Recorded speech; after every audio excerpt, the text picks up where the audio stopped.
আসসালামু আলাইকুম। আশা করছি আল্লাহর রহমতে সবাই ভালো আছেন, সুস্থ আছেন। আমরাও আলহামদুলিল্লাহ ভালো আছি।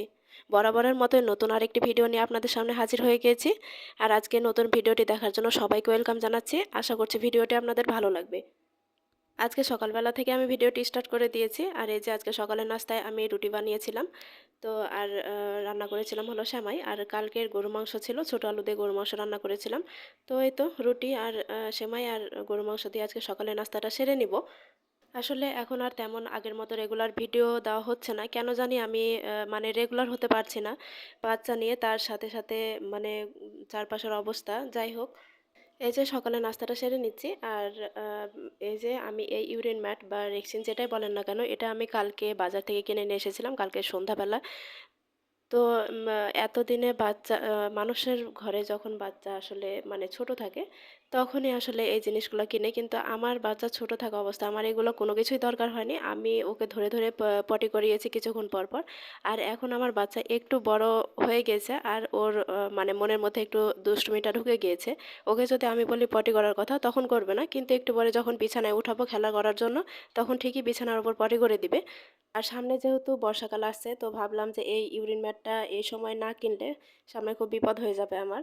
আর কাঁথা কাপড় তো বর্ষাকালে আসলে কিছু শুকাতেই চায় না। আর আমাদের এই জায়গায় মানে খুব ভালোই বৃষ্টি হয়। বৃষ্টি হয় না বললেই মানে ভুল হবে।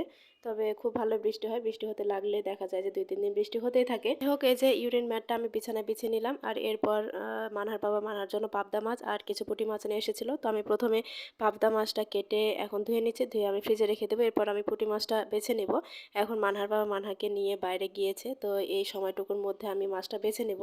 আসলে ছোট মাছ এখন আর খাওয়া হয় না আমার বাচ্চার জন্য।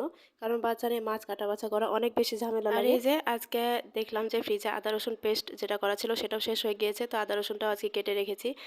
একদিনে মানে মশলা করা বা মাছ বাছার যদি মানে সময় থাকে, তাহলে সেটা মানে খুব বেশি ঝামেলার হয়ে যায়। সেই দিনটা অনেক বেশি প্যারাময় দিন হয়ে যায় আমার কাছে।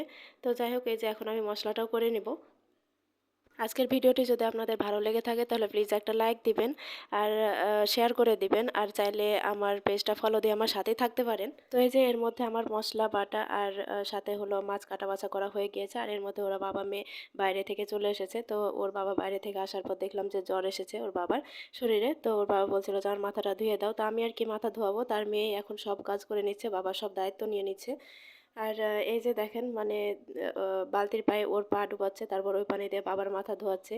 মায়ের পা ধোয়া পানি দিয়ে ছেলের মাথা ধুয়ে দিচ্ছে। কি ভালো একটা কাজ, তাই না? আসলে মেয়েরা এরকমই হয়, বাবা ভক্ত হয় বেশি।